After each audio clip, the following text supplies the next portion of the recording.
একটা বিশেষ ধরনের মুসুন্ডা গাছ। এটা হলদে, ঠিক পুরো হলদেও না, এরকম এই যে কালারটা আরও সুন্দর কালার হয়, খুব ভালো হয় কালারটা। আর মুসুন্ডা এই ফুলগুলো মানে একদম ঝোপা হয়ে হয়, খুব সুন্দর হয়। কিন্তু গাছটা আমি এই যে একটা আমার নিচের গাছের থেকে একটা এরকম মোটা ডাল এনে এই যে চারা করেছি। ঠিক আছে, এই যে মোটা ডালটা এনে আগাছা হয়ে গেছে, এই ডালটা দিয়ে এই যে চারা করেছি। তো এইটাতে পুরো সিজন আজকে বোধহয় 2 মাস পর্যন্ত ফুল হয়েই যাচ্ছে। এখন গাছটা মাটি একদমই হয়ে গেছে, গাছের এই যে মাটি একদম বালি বালি হয়ে গেছে, গাছের খাদ্য কিচ্ছু নেই। তো এইরকম হলে পরে গাছ এইরকম টবের মধ্যে যদি এইরকম আমরা কি বলে কলম করে যদি এরকম চারা করি, সেই চারা কিন্তু ফট করে মরে যায়, আর খাবার পায় না, তো শুকিয়ে গাছ মরে যায়। তখন গাছের জন্য একটুখানি খাবার ব্যবস্থা করতে লাগে। তো এমনিতে আমি এইখানে দেখাই নিলে সুবিধা পাচ্ছি না, পুরোটা এনেছিলাম। তো এমনিতেই এই যে এখন এইটার সাইডগুলো একটু খুঁড়ে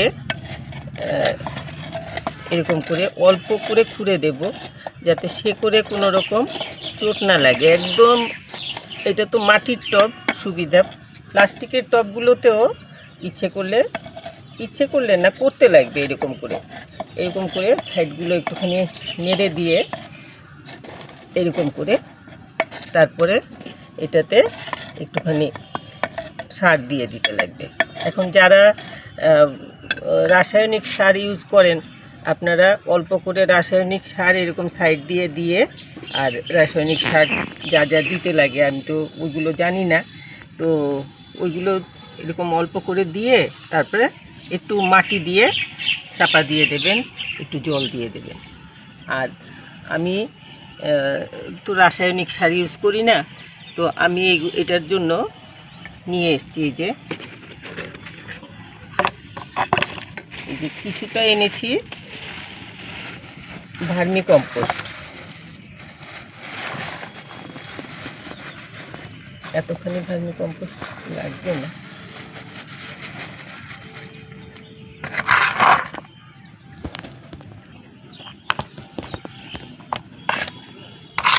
এই এতটুকু নিয়ে নিলাম কি বলে ভার্মি কম্পোস্ট। আর এখান থেকে আমি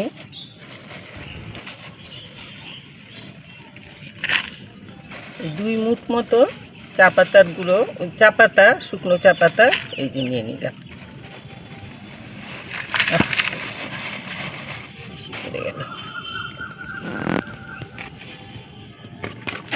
চা পাতাটা নিলাম, আর সাথে একটুখানি আমি দিচ্ছি শুকনো গোবর সার।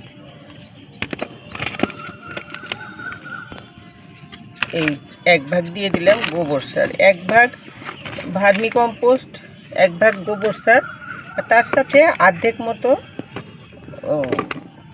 গোবর সারের বা ভার্মি কম্পোস্টের অর্ধেক মতো দিলাম চা পাতা, শুকনো চা পাতা।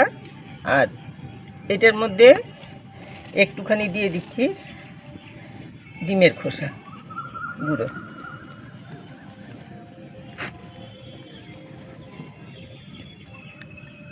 এখন এটাকে আমি এটার মধ্যে একটু মাটি দেব। এই মাটিটা এমনিতে পুরনো টবের মাটি, রোদে দিয়ে রেখেছিলাম পোকা টোকা নষ্ট হওয়ার জন্য, এটা শুকিয়ে রয়েছে। এখন এইটা দিয়ে দিচ্ছি, অল্প করে দেব মাটিটা একটু এগুলোর সাথে মিশানোর জন্য।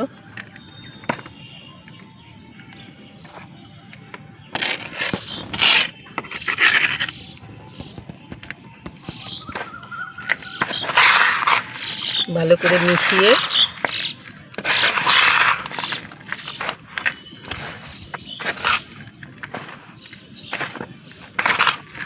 করে মিশিয়ে নিতে লাগবে। এই যে পুরনো টবের শেকড় ছিল কিছু, এগুলো হয়ে গেছে। থাকলে কিচ্ছু হবে না, এগুলো পচে মাটির সাথে মিশে বরং গাছ ভালোই খাবার পাবে। শেকড়গুলো পচলে ওইগুলোর থেকে কিন্তু ভালোই হয়। তো আমি এগুলো ভালো করে মিশিয়ে নিলাম। এখন সাইডটা ভালো করে হয়েছে কিনা একটু দেখে নিই, বেশি খুলবো না, খুললে পরে তো গাছে এখন আবার ফুল আসবে।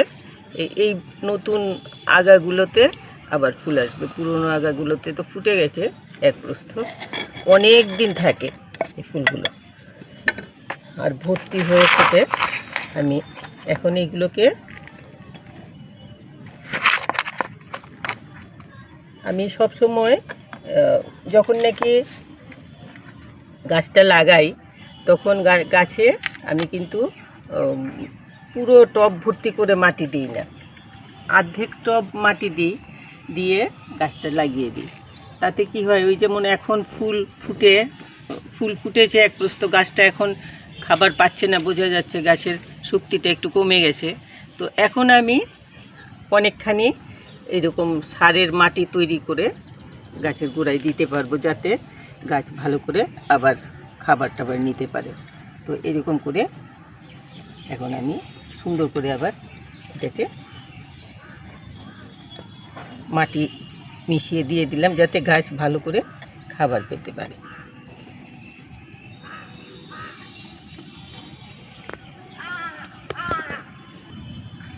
তো আমি এই যে একটু এখন মোটামুটি এরকম করে দিয়ে দিলাম, তাও 1 ইঞ্চি 1.5 ইঞ্চি মতো কম আছে, যাতে জল দিলে পরে গাছে জলটা ঠিক মতো দেওয়া যায়। আর জল দেওয়ার পরে অবশ্য আরেকটু কমবে, মাটি যে ঝুরঝুরে আছে, ঝুরঝুরে মাটিটা অনেকটা নেমে যাবে। তো এই যে আমি বললাম গোবর সার, ভার্মি কম্পোস্ট, একটুখানি চা পাতার গুঁড়ো আর ডিমের খোসা, একটু কলার খোসা দিতে লাগবে, আমি ভুলে গেছি কলার খোসাটা। আমি কলার খোসাটা না দিলেও একটা জিনিস দিতে পারবো আমি এখন। তো আমি এই যে এইখানে আসলে এটাতে আমি কলার খোসা ভিজিয়ে রেখেছিলাম, ওই যে কি বলে এটাকে, একটুখানি কলার খোসার জল দেবো ভেবেছি আর কি। তো এইটা আপেল গাছে এই জলটা দেওয়ার জন্য আমি কলার খোসাটা ভিজিয়ে রেখেছিলাম। এই যে কলার কেটে কেটে এরকম করে টুকরো করে ভিজিয়ে রেখেছিলাম। এখন এইগুলো দেব না এক্ষুনি, এই শুধু জলটা আমি জলের মধ্যে মিশিয়ে, যেই জলটা এখন গাছে দেব সেই জলের মধ্যে মিশিয়ে, কিছুটা জল আর কি, বাকিটা আপেল গাছে দেব। কিছুটা জল মিশিয়ে দিলাম এটার মধ্যে, আর পরে শুকনো কলার খোসা গুঁড়ো একটুখানি, শুকনো কলার খোসার গুঁড়ো অল্প করে নিয়ে এইগুলোর সাইড দিয়ে দিলে অসুবিধা হবে না কিছু, মাটি সাইডে দিয়ে দিলেই হবে। তো এখন আমি এই যে এটাতে বেশি করে এই জলটা দিয়ে দিলাম, একদম ভর্তি করে, গাছটা যাতে ঠিকমতো খাবার নিতে পারে। এখন আরেকটা জিনিস হলো, খুব লক্ষ্য রাখতে লাগবে। আমি তো ফট করে বললাম যে এখানে আমি গাছের পুরনো টবের মাটি রেখেছি, এই টবের মাটিটা রোদে রেখেছিলাম, কিন্তু এখন দিয়ে দিলাম এই মাটিটা।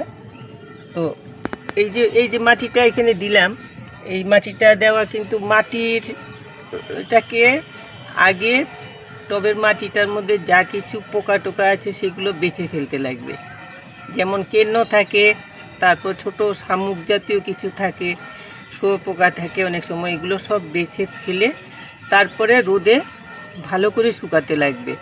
শুকিয়ে তবে সেই মাটি আপনারা কিন্তু ইউজ করবেন, নইলে ওই মাটিতে যেই পোকা টোকা থাকে, তারপরে রোদে না শুকালে পরে এগুলো বেছে ফেললে তো পরিষ্কার হয়ে গেল, তা না, বেছে ফেললে মাটির মধ্যে অনেক রকমের ওয়ার্ম জাতীয় জিনিস তৈরি হয়ে যায়, যেগুলো ওই গাছের গোড়ায় ভিজা থাকতে থাকতে এই ওয়ার্ম জাতীয় জিনিসগুলো গাছ কিন্তু শেকড় খেয়ে গাছ নষ্ট করে দেয়, গাছ মেরে ফেলে।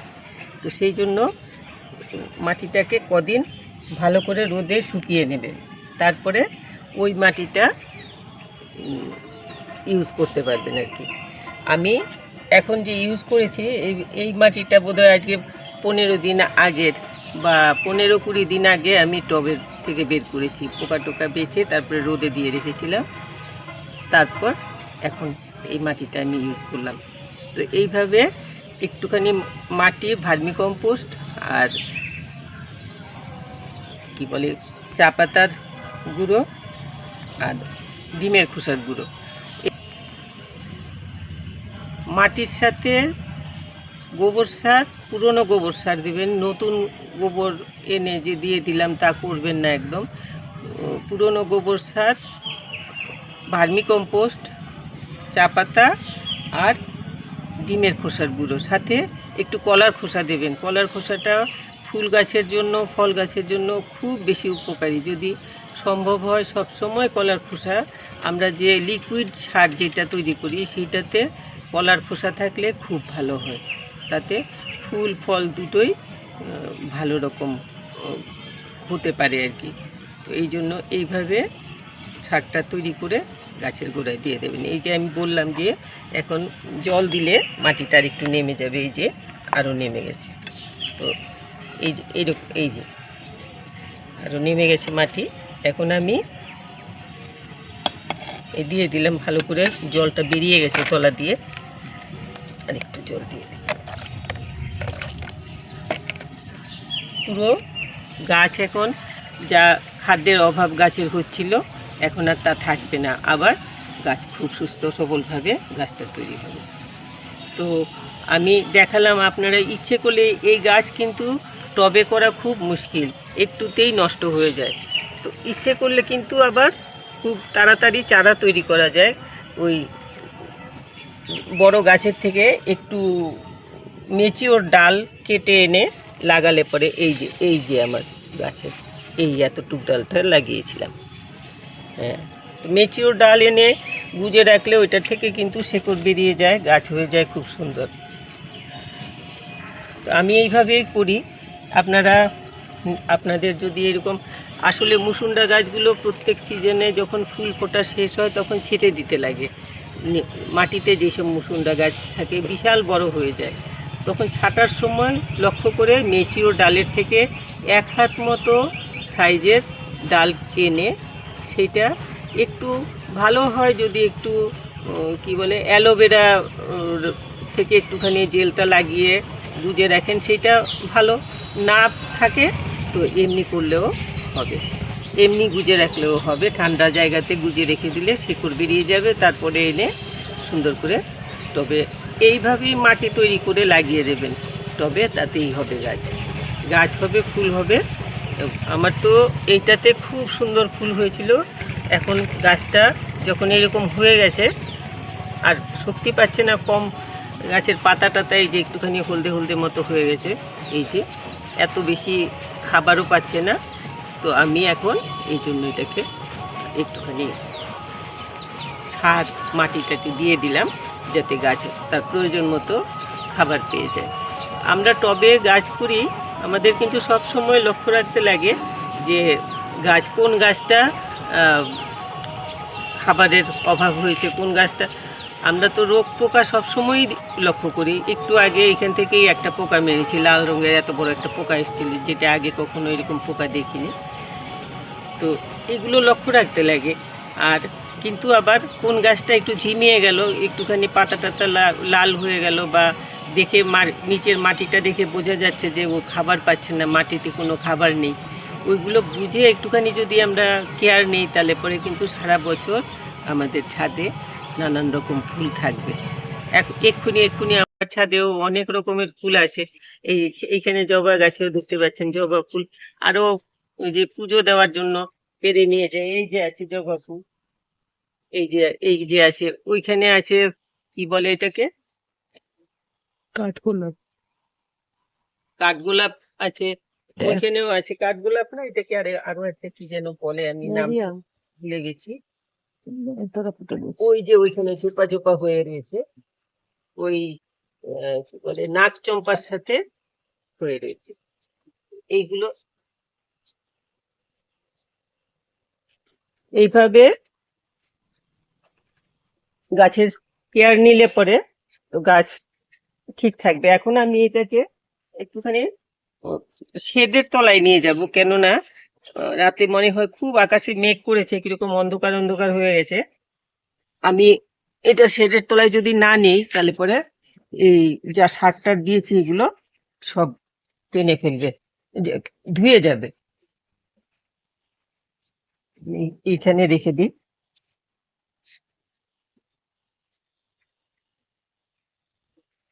রইল এখানে, এখন ঠিক থাকবে। তো এইভাবে আপনারা গাছের একটুখানি কেয়ার নেবেন, তাহলে পরে সারা বছর গাছে ভালো ফুল পাবেন। এই যে বলছিলাম আমি, হাইব্রিড যে করবি ফুল যেগুলো, এই যে হয়ে রয়েছে এরকম সুন্দর। আরো আমার অনেক ফুটবে, আরো কলিয়ে এসে রয়েছে। এটা নাক চাপা গাছ, এগুলো এটাতে সবগুলোতে কলিয়ে এসছে। এই যে ছোট ছোট চারা করেছি এবার, নতুন চারা, এইগুলোতে এই যে কলিয়ে এসছে। তো এইভাবে আপনারা করবেন। আর আমি ওই দেখালাম আর কি, যে কোনো গাছ একটু ঝিমিয়ে গেলে গাছটার একটু কেয়ার নেবেন, তা নইলে পরে কিন্তু গাছ মরে যাবে। একটু কেয়ার না নিলে গাছের ক্ষতি হয়ে যাবে। এখানে আমার গোলাপ গাছ আছে, এগুলোরও একটু কেয়ার নিতে লাগবে। এই যে মাটি একদম কমে গেছে, বোঝাই যাচ্ছে গোড়াতে এখন খাবার নেই। এই যে মাটিটা কিরকম হয়ে গেছে না, বালি বালি মতো দেখতে, এটাতে এখন খাবার দিতে লাগবে। এইগুলোতে অনেক বেশি হয়ে ফুল ফুটে, একটুখানি শেডে রাখলে পরে, কেন বেশি কড়া রোদটা সহ্য করতে পারে না। এইভাবে একটুখানি কেয়ার নেবেন, তাহলে পরে ফুল যে এই সিজনে এখন এখন ফুল থাকছে না, কিছু ফুল নেই আমার ছাদে, তা হবে না। যে আপনাদের কেমন লাগলো আমার এই ভিডিও, একটুখানি কমেন্ট করবেন, একটু লাইক শেয়ার করবেন। আর যারা সাবস্ক্রাইব করেননি একটু সাবস্ক্রাইব করে নেবেন। কিছু বলার থাকলে কমেন্ট লিখতে লিখে জানাবেন। সবাই খুব ভালো থাকবেন, আর এইভাবে গাছের একটু একটু কেয়ার নেবেন, নইলে পরে গাছ কিন্তু নষ্ট হয়ে যাবে। বেশি রোদ, কখনো বেশি বৃষ্টি, তাতে গাছের গোড়ার মাটিও নষ্ট হয়ে যায় বেশি বৃষ্টিতে। আর বেশি রোদে তো গাছ সহ্যও করতে পারে না, এত রোদ, রোদের তাপটা খুব বেশি হয়ে যায়, সেই জন্য গাছগুলো এইরকম অবস্থা হয়ে যায়। এই জন্য 2 বেলা জল দেওয়াটা বেশি দরকার। সবাই খুব ভালো থাকবেন। আজকে আর বলছি না।